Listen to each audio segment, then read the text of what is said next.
go. It's another one. Ring the alarm, I got a bomb. It's another one. Ring the alarm, I got a bomb. And another one. Ring the alarm, I got a bomb. And another one. Ring the alarm, I got a bomb. Hey. Minds in the dark, gotta let it spark. So all right. So, guess what, guys? We have some bad news to report. Just to start it off. I know, guys. oh, hell no! So, the maker, the creator of Dragon Ball Z has passed away, guys. His name is, I don't want to butcher his name, Akira Toriyama. Rest in peace to Akira Toriyama. Shout out to you. You've changed a lot of lives. Like, you've changed a lot of lives. I'm hearing like, whenever a new Dragon Ball Z episode would come out, the crime rate would go down. I'm hearing stuff like, what's the word? Hold on. Let's center this a bit. I'm hearing things like, this is like the Mexican cartel and all this stuff. This is allegedly, obviously. Mexico, they did a whole parade for him when he passed away. I didn't see anything about the U.S., though. I didn't see the U.S. shouting him out or anything. Weird. Even though the U.S. probably made a lot of money off Dragon Ball Z. Like, let's keep it $1,000, $150. You know what I'm saying? Let's keep it 1,000. He inspired Naruto, Bleach, One Piece, all of that stuff. All those animes that all these kids love nowadays. He's the pioneer of that. So, Zach, what's his name? Zach Fox is on Twitter, and he said, yo, this is autistic niggas 9/11. And I was like, dude, what the fuck? Yo, Doug, come on, bro. So, for one last time, let's hear it. Hey, it's me, Goku. There we go. I was gonna play like the actual Dragon Ball Z theme, but you know we're gonna get copywritten. So why are we gonna deal with that? There's no point. You got to stay on point. All right. So all I'm gonna say is round of applause to him. He left quite the legacy.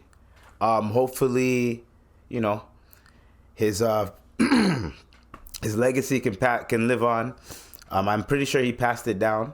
He passed down the torch to someone else, I think. And then, sorry guys, I just had to center myself again. And then center yourself, you know. This pod is brought to you by centering yourself. If you don't center yourself, you might lose your health, mental health, and it might be physical health, because you might snap. And when you snap, damn! You might get snapped. You know what I mean? Like, Damn! Anyways, so I remember the days growing up, literally watching Dragon Ball Z, like with my cousins, watching it with my little brother. I never watched with my older bro, but I remember this one time. Okay, now picture this. Okay, I'm paying rent. I'm 19 years old. I'm paying rent. I'm in a condo. I'm thinking I'm doing it. I'm living. Nigga, I'm watching Dragon Ball Z on my TV. Right? Humbly watching it. Me and my boy are watching it. We're watching it. My other boy had the key to my crib. He pulls up, walks in there. Boom! Kicks open the door. We're like, yo, dog, chill. Like, niggas, you know when niggas is just, to all my stoners out there, you know when you're just smoking the whole day, you're chilling, you're watching your favorite TV show, guilty pleasure, whatever the case may be. You're watching that shit. You watch it, and you're just glued to the couch. You got snacks going on. You're vibing, bro. The last thing you want is unwanted noise. The last thing you need is someone just being hyper. You know what I mean? Everyone is down here. This nigga comes in like, boom. It sees us watching Dragon Ball Z. He starts roasting us. He's like, yo, you guys are watching make-believe shit. Aren't you guys adults? Blah, blah, blah. Nigga, we're 19, by the way. Aren't you, you guys ain't grown-ass man, dog. Yeah, y'all get no bitches, bro. Da, da, da. He started going in.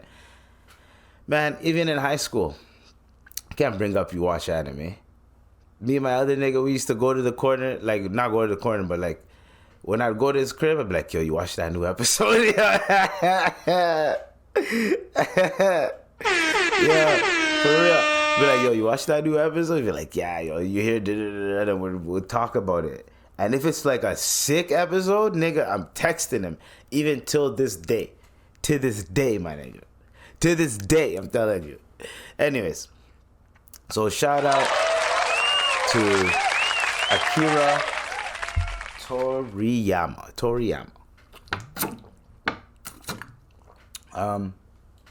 So, speaking of Yama, Ben Yama's been going off. He's been, round of applause to him. He's been exceeding my expectations a lot. I never expected him to really be going, because he's doing limited minutes and he's snapping. And I think there's a reason why they're giving him limited minutes. It's until maybe he strengthens his body a bit more so that he can maybe play more, maybe more stamina training. I don't know what it is. Or maybe he's just his rookie year, dog. For year one. And he's dropping numbers. If you guys want to know the stats, let's do some quick stat checks. You know what I'm saying? Wembanyama. He is right now he's averaging, dog, a double-double.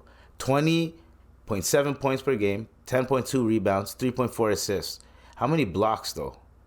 Because, yo, there was a game where this nigga had blocks over, like yo, dog, it was crazy. He had like 10 blocks in a game or something like that. Like, it was crazy. Are they gonna hold on?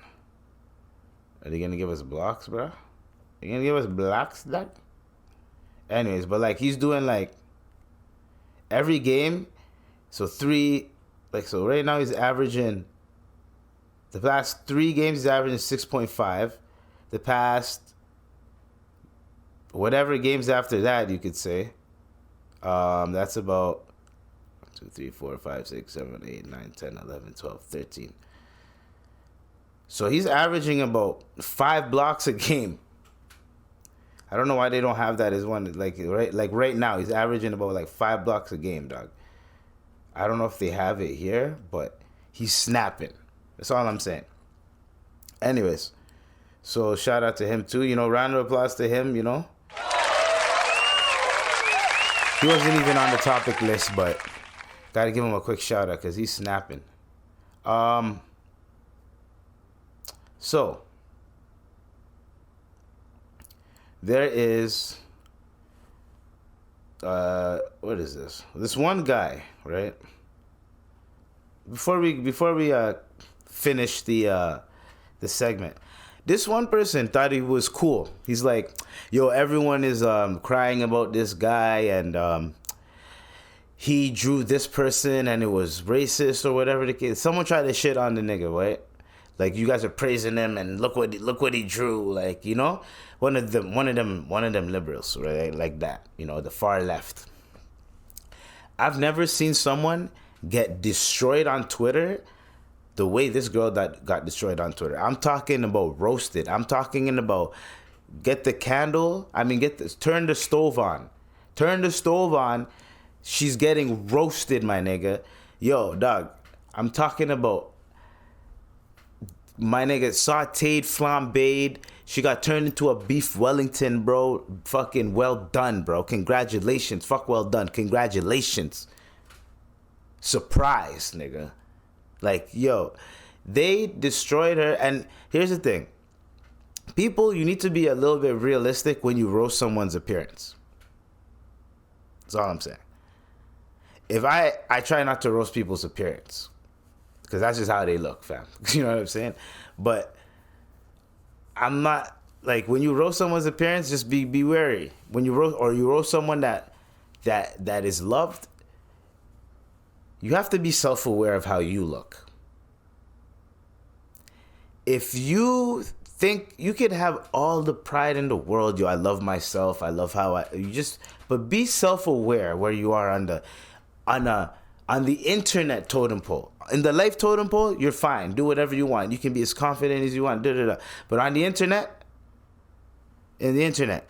You have to be a little bit more self-aware in terms of internet terms. Meaning, if you are a strong back person, a physically back challenged person, whatever the case be, wide back, big back, side back, whatever the case may be, right? Chubby back, whatever back. And you're going to go online and you're going to try to roast someone that everyone loves. Here's the thing. If people love someone, if majority of people love someone, and someone tries to chime in and say, like, but they did that, nigga, I'm telling you, that person is getting roasted, especially if they died. It's too late to you're trying to make think pieces about this. There's people with facts saying, oh, he knew he this is based off of this god and this deity, so it's not racist technically speaking. And then you have, oh, when he drew this people, he knew it was racist, so he switched it up and he changed how he drew it and da da da. He even added a new wave of aliens that are kind of like look like a black race. They got dreads. Look at it, like they started going off, and I'm just like, god damn, man. Anyways, so we're gonna get into another topic. So we got Juice WRlds X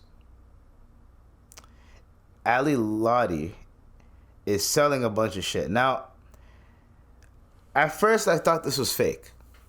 I thought it was fake. But then when I seen multiple reports on it from kind of credible sources, in my head I said, okay, this is real. So if y'all don't remember, rest in peace, Juice WRLD. I think Juice WRLD died in 2019, if I stand corrected. He passed away, and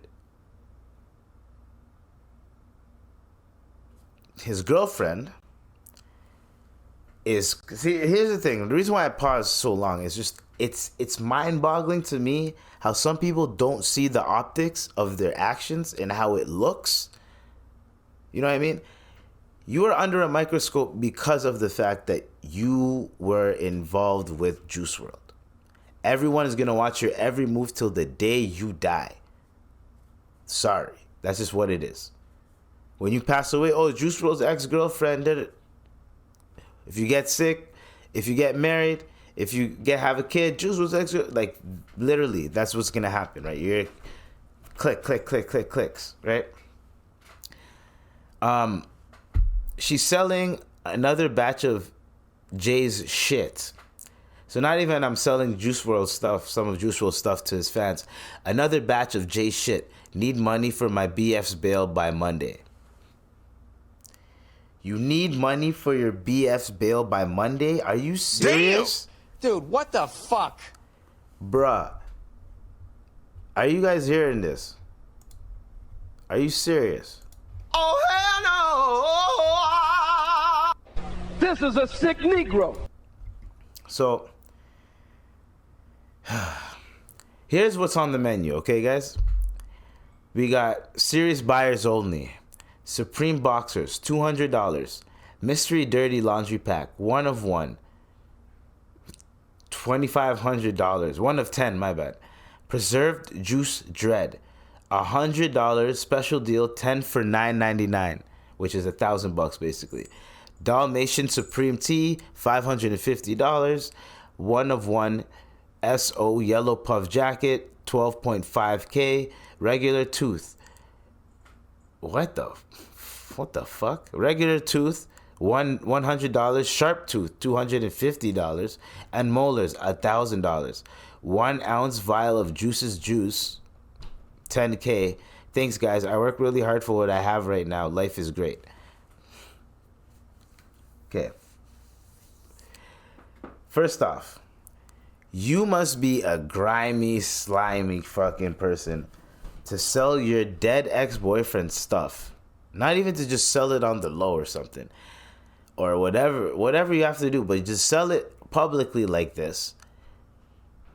And the shit that you're selling is mad. Like, it's like, okay, I could understand the dirty laundry pack, right? I could understand maybe a dread or two, whatever.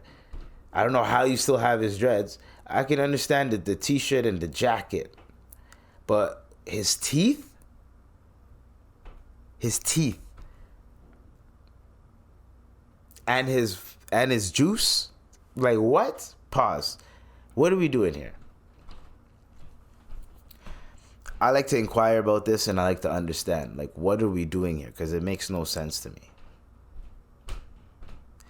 Juice WRLD has passed away. Rest in peace. And this woman is doing this type of shit. There's no way, like, their estate can't send a cease and desist or something like that. Like, you can't sell his likeness like that. Like, I don't know. Like, that's his actual, like literally, like, his shit. How do you have it? Did the family give it to you and say, yo, here you go? Like, Juice wanted you to have this shit? Like, what? Like, what's going on? I want to know. Okay? I want to know. So,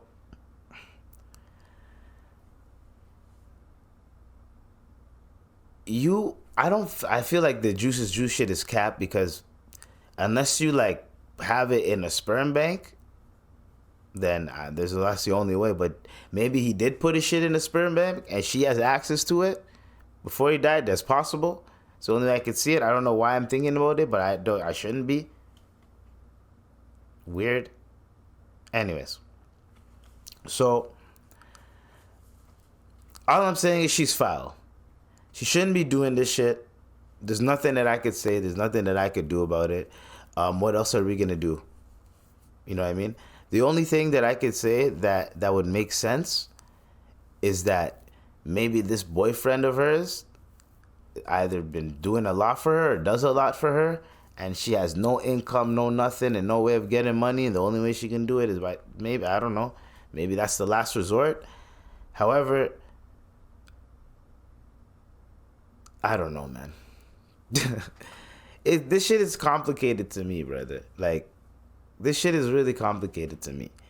I really don't feel comfortable even speaking on this topic because, like, the man passed away and you're selling. Okay, it's common for people to sell a dead celebrity stuff. It is common. It's very common. However, the certain shit that you sell is like clothing, ID cards. Even the ones that are alive. Shaq, his ID card is up for sale for college. Shit like that. Michael Jordan shit, like, from college. If you could find, like, I don't know, Michael Jordan wore this hat in college. You could prove Michael Jordan wore that hat in college. Niggas is buying that for $10K. You know what I mean? So, like, there's value in that. So I understand that. They're dead. They're gone. They're not going to use it. I understand that. But his teeth and his, like, those are sacred, kind of, like, sacred things. And his hair too. Like, who is gonna buy that? You have to be a crazy weird fan to buy a dead man's dread, literally cut off of his head. Like, nah, that's weird. That's spooky. That is spooky. Yeah, we're not gonna keep going on that because, yo, fuck that. Oh, hell no! So, next topic is we got Mayor Adams. Mayor Adams is has a war on the. There's a war on New York pizza, New York style pizza. So in New York, the ovens that they use are like hundreds of years old. So they're very old ovens, right? They're trying to eliminate some of the pollution that is going on in New York City because the pollution is causing more people to get sick, which is causing more hospitals to be too full, which is causing this and that. They're trying to prevent more people from going to the hospital because of maybe COVID or something like that. So Mayor Adams has New York City has quietly approved a controversial green plan to acquire pizzerias and matzo bakeries using decades-old wood and coal-fired stoves to cut their smoky pollutants by 75%. Mayor Eric Adams' Department of Environmental Protection said the fresh edict takes effect April 27th, with some city businesses having already coughed up more than $600,000 for new smoke eating systems in anticipation for the expected mandate. Someone's like, "You're going after pizza? Glorious New York Pizza," groused Mike Tabin in a recent online comment in the city DEP. "Can't you go after diesel trucks instead of pizza ovens?" Yes, but we need diesel trucks. You can't get your pizza oven. I mean, you can't get the shit to cook the pizza oven, to cook with the pizza oven in, without those trucks. You need those trucks, my nigga. So chill on that. Now,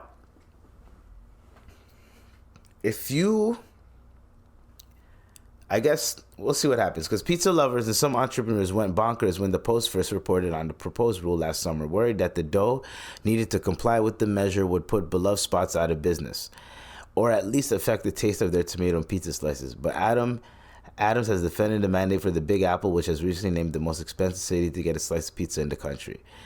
The scientific evidence is clear that reducing emissions of fine particulate matter will improve the health of New Yorkers and reduce hospital visits to cost without changing the amazing taste of New York pizza. That's impossible. But basically what they have to do now is, it's going to put a lot of pizza shops out of business. The ones that can't afford a $600,000 new ventilation system. The government didn't really propose some type of plan or legislation where if you apply for a grant and then let's say whatever company has the shits, hey, yo, give it to them for the low, like do some type of government contracting with that company, and then that company could give grants where they pay monthly for that oven, for the stuff and then everyone's still winning, and most people could still stay open and keep their businesses. But who knows? People are gonna have to make adjustments. People might have to combine pizza shops. People might have to make adjustments. I don't know what the case is. I don't know, man. It's gonna be. We'll see what happens. Hopefully, thoughts and prayers, man. That's all I gotta say. Thoughts and prayers. Because it's kind of not fair to most people that, and I understand people that run restaurants.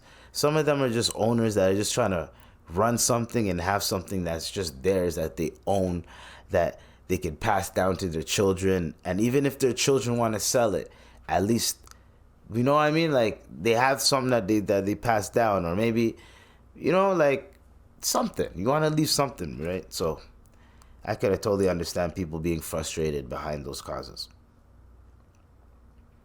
Personally, I'm not the type of nigga that come over here and be like, yo, man,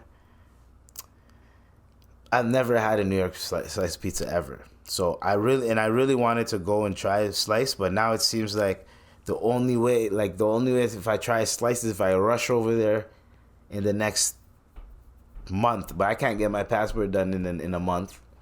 I could fast track it, but then I can't even afford a ticket. So yeah, unless I try to get my nigga to bring home a slice of pizza, if one of my niggas go to New York anytime soon in the next month, yo, bring me home a slice of pizza, dog. That's so, imagine, dog. Yo, fam, can you, you're in New York? Yeah, yo, can you bring me home a slice of pizza, dog? Yo, do they have a halal spot? Yo, give me the halal pepperoni, dog. You know what I mean? Like, what are we doing here? Anyways, I hear the phone ring and just be like, hey, it's me, Goku. Do you got a slice of pizza? Anyways,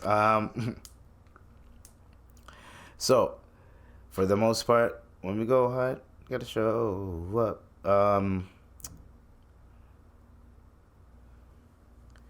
So there is a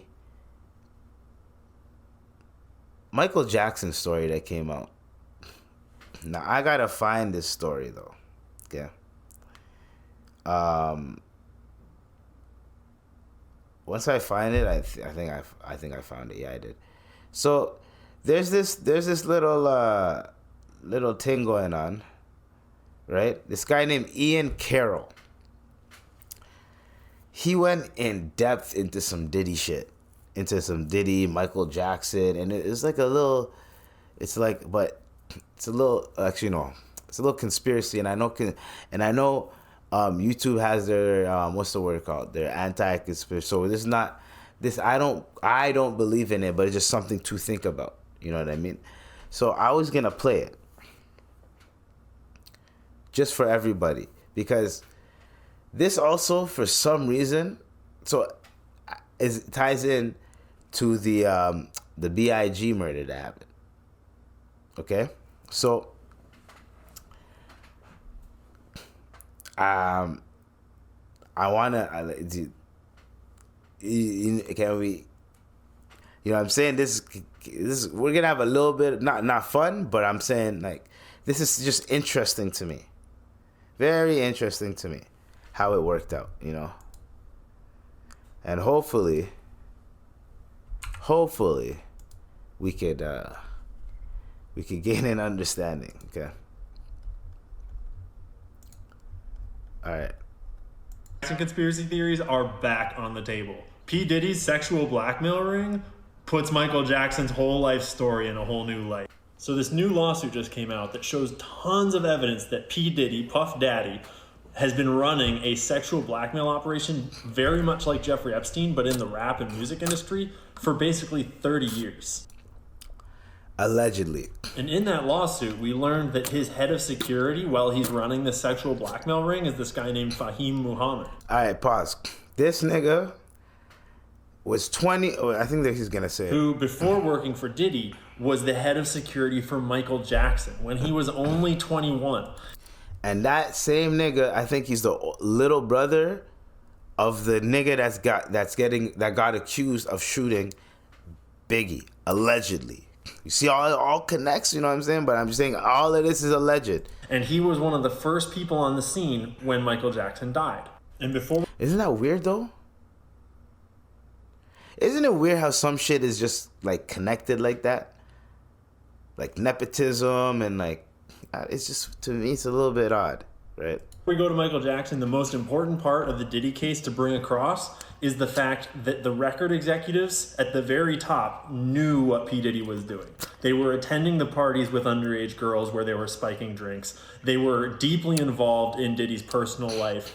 And all evidence points to them supporting his operation. I don't know why I did that face. Or at the very least, turning a blind eye to it. So, let's revisit Michael Jackson, the king of pop, knowing what we know today. Starting in 1993, Michael Jackson was repeatedly accused of inappropriate things with children. And most of us eventually took that story and were like, okay, that's messed up. Michael Jackson's a bad dude. Without necessarily taking into account the way that the press had been smearing him in really messed up ways for years. And then a bunch of documentaries were made before and after his death, smearing him left, right, and center.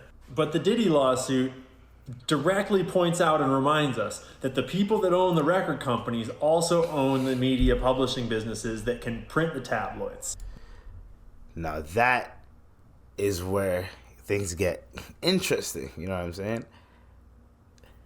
It's a little bit interesting once you look at it from this angle as well, right? The man had a lawsuit with De Leon. And because of this lawsuit, he was alleging being I don't know, something about what's the word called? Discriminated against her, basically, right? So that's what he's alleging in the lawsuit. You do that with a multi-million-dollar company like that, and you got skeletons in your closet. You know what I'm saying? It's, if you look at it just look at it like that. This guy's suing us. He's trying to humiliate us. If this guy wins, more people are gonna try to do this type of shit to more people like us. Now we can't have this shit happening. We gotta stomp this shit out before it could even happen. Nigga, boom, boom, boom. Now, this lawsuit is alleged because there's a lot of non-factual things in the new lawsuit, the Lil Rod lawsuit. There's a lot of non-factual things in there, and there's a lot of things that are kind of weird, you know what I mean? So I understand why people are kind of eerie about it. because I am too. I'm like, I don't really believe it. You know what I mean? Some guy came out saying like, I'm the guy in one of the pictures. That's not Stevie J. That's me. Like, it's weird. You know what I mean? So I personally don't know. So the new lawsuit, it was just hilarious the way Meek Mill reacted to the fact that his name was redacted in the lawsuit. He didn't even have to say it was him. But he exposed himself. So that's what happens when you expose yourself, right? But yeah, what else? I think there's more that he says as well too. They have close relationships with the people that own the newspapers and the magazines that print these stories, that make these movies. That's how they offer record contracts to people and then get them to the top of the charts right away. Now, I don't want to keep watching this video because I already know what this nigga's about to say just now. And then, yeah.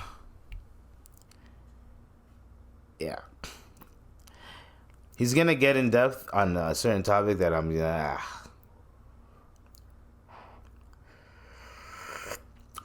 The tea's hot. Let's just say that. You see it? The tea's hot. Oh, hot tea. By the way, guys, Ramadhan Kareem to everybody. Ramadhan Kareem. I completely forgot to tell you. Yeah, today was the first fast, dog. Ramadhan Kareem. Hold on.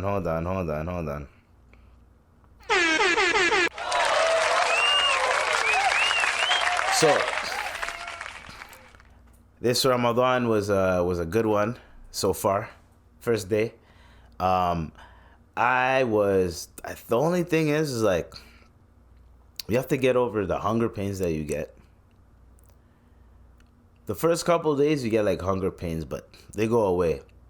When you walk around or when you just do something active and time goes by fast, you have to get your mind off of the fact that you're hungry. You read the Quran a bit. Make some du'as, you know. Play some video games. Watch a movie or two. Watch a TV show. Catch up on something, right? Do what you gotta do. This is if you're not working. If you're working, oh nigga. If when you work and you're fasting, there's two types of days you have. You either have a day where like it's hidden like a motherfucker, and then you have days where it's not. Like it's like, oh, today was easy. Like you could have went another couple hours, like, and you worked that day. And if you work 2 jobs, maybe you worked your second job that day, and like you're chilling in your second job, and it's time for you to eat, and you're like, oh shit, it's time for me to eat. Like that's like second, third week, yo. When you're doing Ramadan, you know what I mean? So, Ramadan Kareem to all my Muslims out there. Now, I remember having a talk outside a bar once, and some guy I remember having a talk outside a bar once, right? And shout out to you. I'm probably sure you're going to listen to this eventually. We had to talk about religion. And one thing about religion is when you speak about religion, some people get intense about it, right? What I've started to learn, one thing that this guy showed me, is what I'm starting to learn, is that the older you get, especially when you're like born and raised in Western society, like born and raised in Canada, America, whatever, the older you get, the more religious you become, right? So like this guy is about like 3 years younger than I am, right? So he's 3 years younger than me, and I remember being his age, right? And being his age and starting to take religion a lot more like, not. I always took it serious. I always fasted every year since I was about like 13, 14. You know, every year I've been fasting. So like 20 plus years, dog. All right, so don't even try that with me, dog. 20 plus years, dog. Damn. 20 plus years of fasting. I've been doing that. But I'm talking about, you start to see, before before when you used to fast every year, it used to be like, damn, I got like astaghfirullah, but it's like, yo, I gotta fast, right? You go to school, everyone's eating around you. Like, it's different when you're fasting at school and all that type of shit, right? And then let's say you start to get older and now you're fasting at work, and then now when you get older and you reach like 25, 26, even 24, right? 24, 25, 26. That age, you start to go, oh, it's just, yo, it's not even bad. Matter of fact, I like fasting. Matter of fact, yo, I feel nice every time I'm done fasting. You know what? I can't wait for Ramadan every year. And then it gradually builds. I don't give a fuck what you have to say. There's a lot of people like that. Where before, it's like, how come, bro, when you're a kid and you're one of the only kids fasting in the school and everyone's eating lunch in front of you. And see, some kids cheat. Some kids don't give a fuck. They'll eat at school, and then when they go home, they won't eat. Me, I was one of those kids that was like, yo, man, I got faith in me, dog. I believe that God's watching me.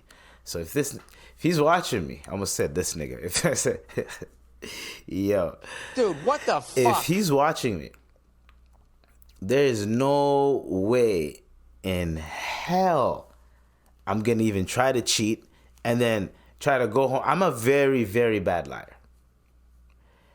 If you catch me off guard with a question, I cannot, like, it's hard for me to lie to you. I'll tell you the truth. I'll just tell you the truth. Straight off the bat. I don't lie to people. I don't like lying to people. It's hard for me to change my face when I'm fucking irritated or when I'm annoyed, but I'll still reply to you and shit. I'll still be happy or shit, whatever, but you know I'm annoyed. Like, I don't hide shit well. I need to start learning how to do that, but fuck it. So it's a trait that we got to work on. We always got to work on ourselves somehow, some way. All right? So, what else was I going to say? Hopefully, it doesn't really matter, but hopefully people can understand that, you know? Anyways, Ramadan Kareem, you know? Damn. So I got this nastiest bowel movement. Ooh. I just had iftar, you know, and I'm like, yo, let me pod quick. I'm like, right after iftar, I'm podding. I'm like, yo, I don't think that was a good idea. Anyways, we gonna power through this, dog. We gonna power through it. So this is what is the best thing that is been happening in recent memory. Now,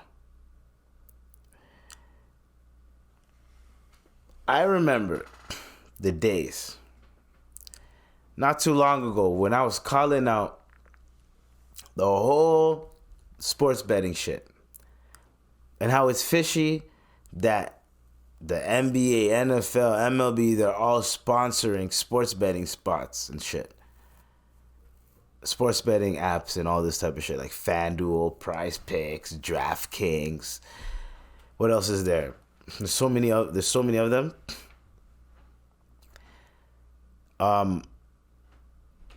They're getting promoted. Betway, all these niggas getting promoted and shit. They're on the sports teams. Isn't that, I always used to think, is that conflict of interest, man? Isn't that weird?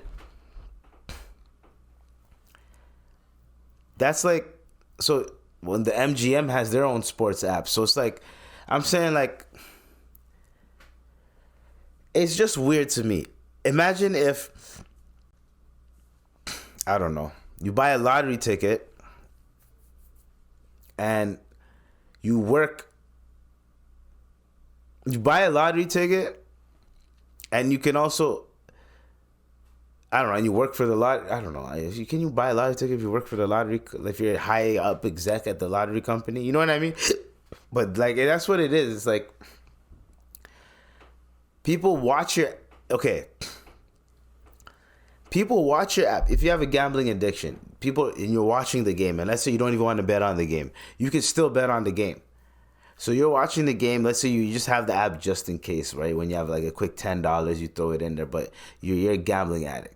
You throw your $10 in there because you look and it says there's gambling, literally gambling ads, commercials, in the little promo shits. There's gambling ads, and it's please gamble responsibly. Like come on, bro. So people are doing that. Next thing you know, you look at that shit. And as you look at that shit, you go, hold on. If these niggas are on, it's literally like, you know what? It's literally like, I'm trying to figure out a good analogy for it. Basically it's like this. If I'm trying to kick off an alcohol habit and a crack habit, right? And let's say one of my favorite TV shows, right, starts introducing alcohol and shit into it, right? My favorite character's drinking, and he's justifying the drinking, and they're doing alcohol ads and all this shit. That's gonna cause me to fucking want to drink again. I'm sorry, or I can't watch my favorite show anymore. Like, and then in the fucking advertisements have, oh, if you're addicted to alcohol, you can call AA. Like come on, bro. Like that's just weird. That's just weird behavior. Y'all never find that odd. No one finds that odd. It's so odd that I can barely find an analogy for it because it's fucking odd for you to do that. To be in cahoots with the... So that means you can literally figure out a way. The moment Rudy Gobert said some shit about the refs and sports betting and all this type of shit, guess what happened? He got fined $100K. Well, that's a way to prove his point. Oh, don't talk shit about the refs. No, they only find him because he talks shit about the refs. Well, you find him $100K for basically alleging that they're doing insider trading or insider sports betting, whatever the case may be. You're alleging that they're doing it. But you cannot tell me that sports betting has not affected. If I'm an NBA ref and I could just be slightly corrupt, have one of my boys have a sports betting app, and literally just tell him like, yo, man, the way these niggas is playing right, like literally at halftime, yo, the way these niggas is playing right now, maybe, I don't know if they have the whatever, but nigga, they could do a signal, they could do something, but be like, yo, if they're playing like this and this, it's gonna be like this. Like there's no way there's not a ref saying, man, what? How many fouls? You think he's gonna get 4 fouls? I bet. Like what if? Like put LeBron James for 4 fouls and 1 turnover. And then someone puts $50 in and makes a bunch of money. Not a bunch of money, but like you could do little dumb shit like that because the ref can guarantee some of those fouls, a couple of those fouls.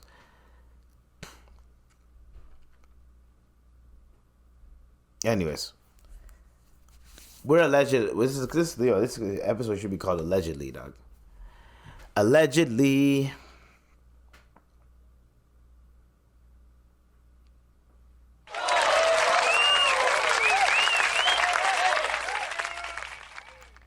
All right. So on Tuesday, the House passed the Glock switch bill and named it after a late Mississippi deputy who was killed by one this year. It's already a federal charge, but now it will be also a state charge. How Glock switches work. This trigger bar deploys for a split second to ensure 1 round is fired per pull of the trigger. When the auto sear is installed, a metal nail or arm overrides the trigger bar mechanism, allowing the gun to fire over and over with a single squeeze of the trigger. Yep. That's crazy, right? So that's how Glock switches work. literally. So the guy who created it, I remember I talked about how he regretted it. Well, now it's a federal charge and a state charge. So you're going to jail. And all it took was a Mississippi deputy, and rest in peace to him, but the fact that it just took a Mississippi deputy for you guys to change the bill when a lot of black people in disenfranchised communities were getting Swiss fucking cheese by these fucking Glock switches, bro. Like, I'm not even trying to be funny or anything like that, but like, niggas was getting like holes, like fucking Krispy Kremes making donuts per big ass donut batch. Niggas was making, you understand what I'm saying? Like, it was fucking crazy. Still is crazy. The way niggas is dying, the way niggas have these semi-automatic pistols and shit. It's crazy. So, and I'm talking, you guys know why I'm saying this type of shit. Like, our community is the type of community that we have where niggas is dying off this shit, eh? And it should be should be a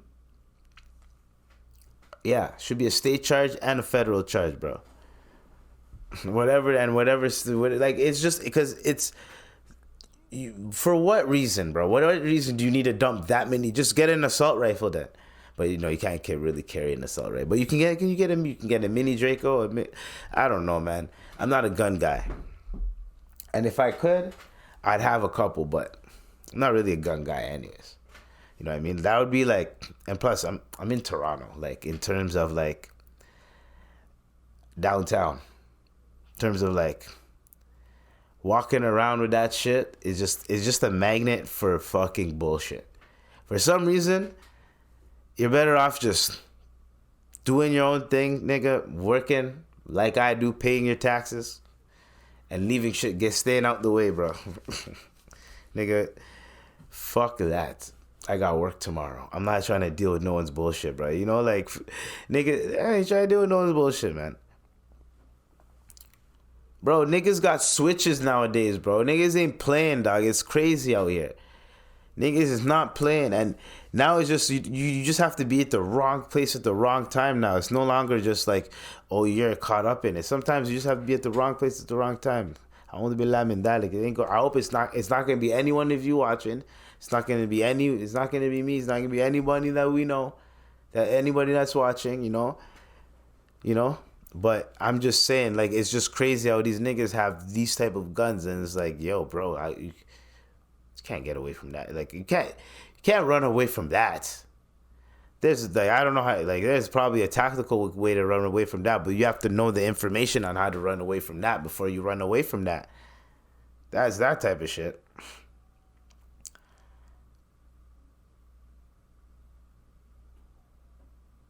So yeah, that is just crazy to me. So the thing that kind of cheeses me is the fact that it took a deputy to die. We all know why it took a deputy to die for them to be like, yo, okay, we got to do something about it, because there's more public outcry. He's a decorated man at the end of the day. We cannot downplay him because he was a deputy. I'm talking to you, nigga. But yeah, we can't downplay him because he's a deputy. I'm just saying they should have had more action before it even came down to that deputy dying. You could have prevented his death by doing something about it. Now, I'm not American, so I can't come in here and be like, oh, you guys need to change your laws and all this. But I'm just saying, if you guys were going to change it, now that you guys have changed it, I'm just saying, y'all can at least have the audacity to fucking change it. You guys should have changed it earlier. You guys seen what was going on. Niggas was going off, bro.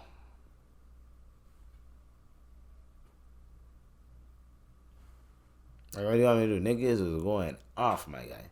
So there's nothing you can do at the end of the day about that.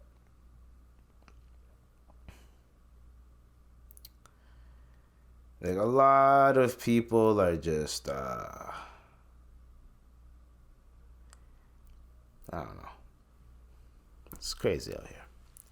So, one of our last stories, is going to be a Joe Rogan guest and staffer for public law firm Queen's Defense. I don't know why they keep mentioning Joe Rogan, but like this is nasty work by the media. They like to put Joe Rogan's name.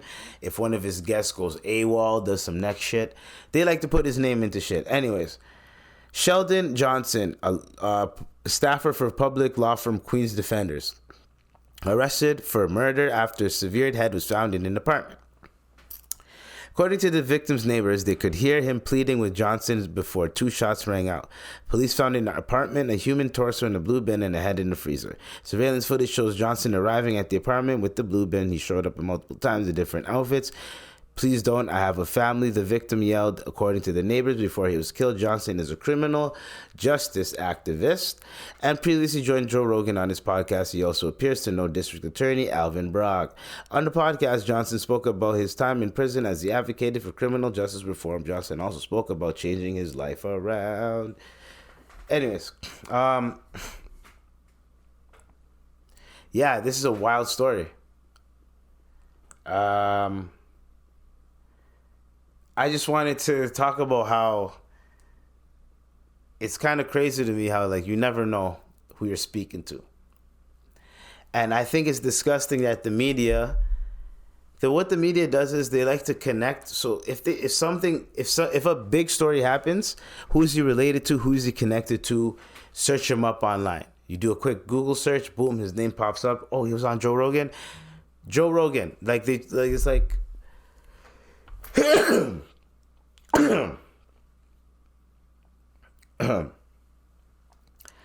you know when people are just like weird with it? When it comes down to sorry. Oh, that was a dry ass cough. It's just, why are you guys trying to mention Joe Rogan? Just so he looks like it just we could tarnish his name a little bit. It's like now you guys are gonna make the dude have to speak on it on his podcast when he probably didn't really have to in hindsight. I don't really think it was that serious, but in terms of mentioning him, y'all could say this guy did this, they found this, he represents this. He also made an appearance at the end. If you guys put at the end, then that would proper journalism. But you guys are Joe Rogan or you could put public defender who appeared on Joe Rogan, but just Joe Rogan and okay. Anyways, and I think there's other people like have hold on, I forgot what his name is, but the other like reports are like whatever. Even if just putting his name in there is just nasty, you know? Because he's trying to tarnish his name a little bit just because he's a lot of political figures go on there. People, I think once you gain a certain audience, this is what's weird with politics. Politics is a popularity contest. Once you gain a certain audience, if you lean a certain way politically, certain people are going to start attacking you. Whether it's online, no matter what, even if you're just in the middle, neutral. Oh, I support everybody. Well, why do you support everybody? Why can't you pick a side? Like, there's damned if you do, damned if you don't, damned if you're in the middle. You're better off just being fucking observant, like I am. Just watch everything. Watch everything. Obviously, come on, man. Let's be realistic. Everyone has their sides, their views, and the shit that they support. Everyone has that type of shit. But nowadays you can't agree to disagree or just have a different thought or a difference of opinion. People are just going to get mad at you, try to shun you, try to blame you, try to cause harm on you, try to do any type of shit to you. So to me, that is a little bit of a bullshit. It is a bullshit. But there's nothing you can do about it. End of the day. End of the day. So we need to stop being nasty to each other. Yeah. This is the last last thing, because since we're getting into some conspiracy theories, I forgot about this. Boeing whistleblower found dead in hotel parking lot just days after testifying against airplane giant. That's spooky. That's not suspicious to y'all? Like, I'm not trying, this is all alleged, but like, come on, bro. He's dead in a hotel parking lot just days after testifying against airplane giant. John Barnett, 62, had raised safety concerns at the airline's factories and provided his first testimony just days before he was found dead from an apparent self-inflicted shotgun wound. Today's a tragedy day. John has been back and forth for quite some time getting prepared. The defense examined him for the allowed 7 hours under the rules on Thursday. Whistleblower had said he'd been staying at home to provide a deposition in a whistleblower lawsuit against the company. His lawyer said he and his co-counsel had been calling Barnett's phone on Saturday, but the call went to voicemail. We then asked the hotel to check on him. They found him in his truck, dead from an alleged self. We drove to the hotel and spoke with the police and the coroner. He worked there for over 3 decades before retiring in 2017. He worked as a quality control engineer in 2019. Barnett told the BBC that Boeing had compromised safety by rushing to get its 787's Dreamliner jets off the production line. Oh, he's the one that snitched on this. Ooh, damn. Damn. Rest in peace to him. I said rest in peace to him. Holy. Because a lot of those Boeing 737s, man, I'm telling you, man, I had a little, remember what was I talking? I swear I was talking about on this podcast. The Boeing 737s, bro. I was like, there's something about these planes that is weird to me, dog. And turns out they were just shipping them out like flies. Like, here you go, like pancakes. Here you guys go, here, like Oprah. You get a plane, you get a plane. No, here, don't worry, I got you. Here, don't worry, I got you. Here, don't worry, I got you. Like, I see what's going on. Anyways, so that's what it is for now, you know? So, before we finish this podcast, you know, I just have to let everyone know that is, the new schedule is basically Mondays and Thursdays. Every Monday and Thursday, expect a podcast from me. Every about Tuesday, Wednesday, expect some other shit from me, you know? Not my bad. Monday, Thursday, expect the audio podcast. And I'm going to try to squeeze in, I think, maybe Sundays and Fridays, a video, right?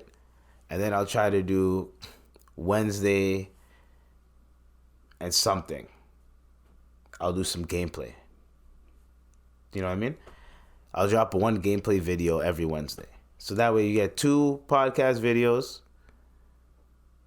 Actually, yeah, you get 2 videos, 2 audios, and a gameplay video. That's what I'm trying to do.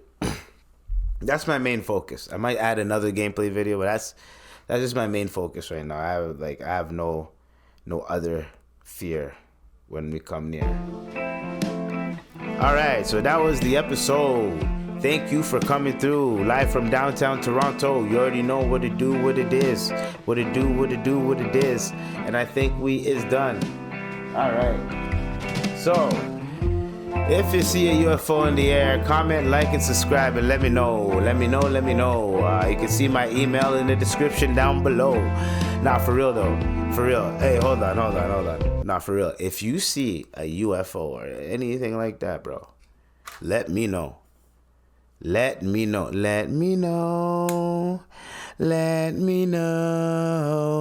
My camera died. That's why I was kind of rushing the end, because my camera died. Let me know. So now you guys got to see me through this is the other cam, the other Eve's cam right now. You see that? You know what I mean? Anyways, hopefully you guys enjoyed this spectacular audio adventure. Let's kick it back to the facts. Let's kick it back to the facts. All right, man. Love you guys. Love, peace. Stay tuned. Stay blessed. And Stay safe. Love and peace. So sharp like a dart, keep hustling. Ring the alarm, I got a bomb. Ring the alarm, I got a bomb. Ring the alarm, I got a bomb. Ring the alarm, I got a bomb. Mine's in the dark, gotta let it spark. So sharp like a dart, keep hustling like it's art. Gotta use my soul and heart. You ain't shit, not a fart, don't make me start.